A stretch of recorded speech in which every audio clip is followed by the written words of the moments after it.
mulai tahun ini kalau kalian upload short ke YouTube, kalian bisa dapat duit. Dan gua coba untuk 1 bulan penuh upload short terus ke YouTube. Dan berapa dolar yang gue dapat?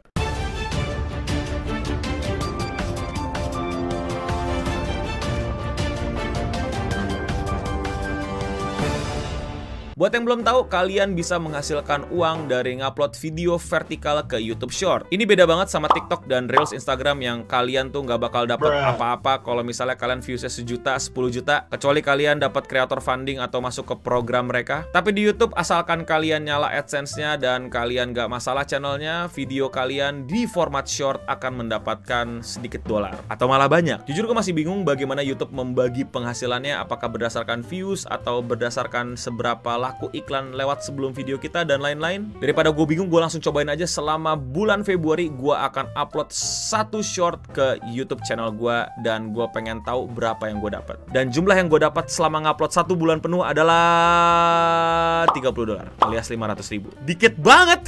Disclaimer dulu, gue kayak sempet bolong 2-3 hari dan tentu saja itu ngaruh. Poin berikutnya, ada loh 1 video short gue selama 1 bulan itu yang nyentuh 1 juta views. Lalu ada 5 yang tembus 100.000 ke atas, dan 20-an sisanya paling 10 ribuan sampai 100 ribuan. Total views yang gue dapatkan selama sebulan ngupload video adalah 3,7 juta. Dan itu semua dihadiahkan sebesar 500.000. Worth it nggak menurut kalian? Kalau gue sebagai orang yang punya penghasilan jauh lebih besar dibandingkan jadi konten kreator, yang dimana ini cuma pekerjaan iseng, ya boleh-boleh aja gitu, kayak oh ya udahlah 500.000 lumayan gitu kan buat bayar internet atau mungkin buat jajan gitu. Tapi buat kalian yang full time konten kreator, ini worth it gak?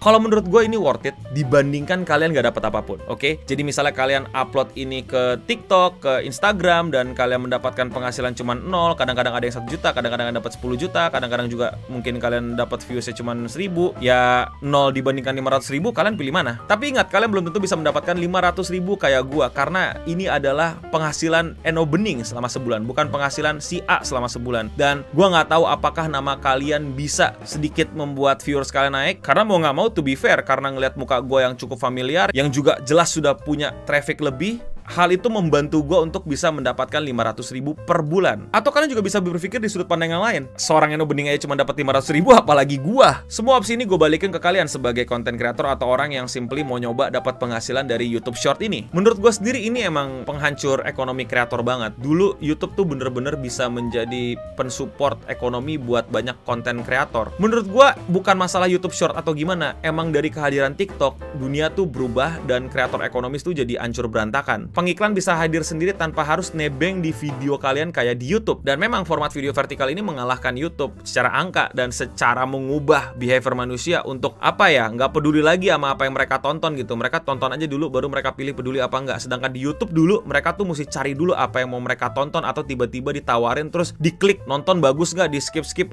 oh nggak bagus terus udah. Sedangkan budaya TikTok, budaya short video, budaya vertikal video, itu kalian nggak tahu apa yang kalian tonton, tahu-tahu ada di FYP. Kadang ditonton sampai habis, kadang di skip, ya susah, kalian tetap nonton. Walaupun ya kalian kalau nggak suka tinggal swipe, tapi kalian tetap nonton. Kalian nggak keluar dari YouTube, kalian nggak terlalu banyak pergerakan untuk nge-close, untuk komen, untuk dislike dan lain-lain. Kalian just keep scrolling. Dan terbukti makin banyak orang yang menikmati kultur menonton seperti itu dan meninggalkan kultur menonton YouTube. Dan format video seperti itu susah dimasukin iklan untuk kreator. Advertise ngiklannya langsung ke TikToknya, ke Instagramnya, bukan ke kreatornya melalui platformnya, sehingga muncullah istilah AdSense. Sehingga kalau banyak views, makin ada jaminan juga kalian setidaknya bisa mendapatkan keuntungan. Tapi sekarang di TikTok, di Instagram, mau sebanyak apapun views kalian, kalau kalian nggak join program, ya kalian mesti cari dari sponsor. Atau setidaknya emang tujuan kalian ya cepat terkenal. Dan TikTok memang dengan For You page-nya membuat banyak orang itu cepat terkenal. Kalian nggak perlu cari siapa itu Eno Bening, kalian nggak perlu cari artis makeup dan lain-lain. Tahu-tahu ntar keluar aja dan tahu-tahu kalian mengidolakan aja.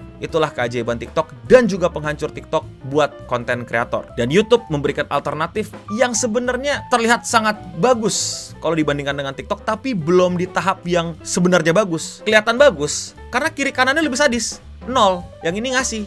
dikit. Ya tapi gue paham YouTube mau bagi berapa persen lagi gitu loh. Dan memang hitung-hitungan revenue-nya lagi susah. Jadi ya kesian buat kalian para konten kreator yang menggantungkan hidup kalian dari kreator ekonomi ini, alias bisnis menjadi konten kreator. Tapi menurut gue kita tetap harus dukung keputusan YouTube ini, karena YouTube memaksa kompetitornya untuk ngikutin cara main dia. Oke? Ini logika berpikir gue ya, silakan kalian tidak setuju. Makin banyak orang tahu bisa dapat duit di YouTube dengan YouTube Short, makin banyak orang TikTok ini pindah ke YouTube kan. Jadi trafficnya geser nih. Yang Instagram juga pindah nih ke YouTube Short nih, karena lumayan dapat duit, mungkin 500.000 ke 1 juta. Dan mungkin YouTube kalau denger video gue ya lu tambahin tuh. Kalau perlu lu invest aja di sini nih, lu bakar duit nih biar kreator makin seneng pindah ke YouTube. Sehingga TikTok sama Instagram bilang, wah gak bisa nih, kita gak ada kreator nih, gak ada kreator ya sepi gitu, gak ada video gitu. Akhirnya mereka bilang, ya udah deh kita ikutin cara YouTube. Ada revenue juga untuk TikTok, ada revenue juga untuk Instagram.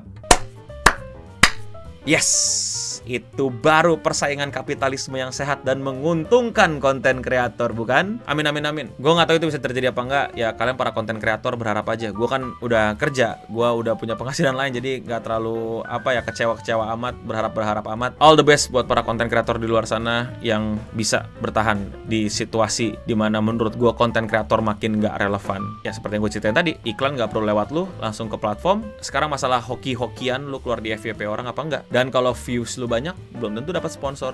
Udah pasti nggak dapat AdSense dari TikTok. Tapi ya silakan kalian kritisi. Ini adalah argumen yang emang dari seorang gua yang bekerja di bidang ini bertahun-tahun, yang menelusuri ini dan berusaha membongkar misteri di balik sosial media, angka-angka dan lain-lainnya. Asumsi-asumsi yang tadi gua buat juga berdasarkan pengalaman gua, nggak asal-asalan. Dan gue juga udah jelaskan background gua, apakah gua biasa apa enggak, karena gua juga seorang konten kreator tapi nggak terlalu menggantungkan ekonomi gue di dunia konten kreator ini karena gue udah kerja. Hasil riset ini gue sampaikan ya biar kalian mikir deh tuh, kira-kira mau jadi konten kreator short YouTube dengan penghasilan yang lumayan daripada nol apa tidak? Up to you, silahkan pikirkan. Itu aja seputar internet kali ini. Kalau kalian suka pembahasan kayak gini, kalau kalian mau support langsung gue, please klik tombol join di bawah. Kalau kalian join, kalian bisa mendapatkan banyak perks, dan salah satunya adalah kalian bisa ngelakuin yang kayak gini, keluar chat kalian di video ini. Thank you semua yang udah support dan nontonin video gue. Gue Eno Bening, stay clean and sound.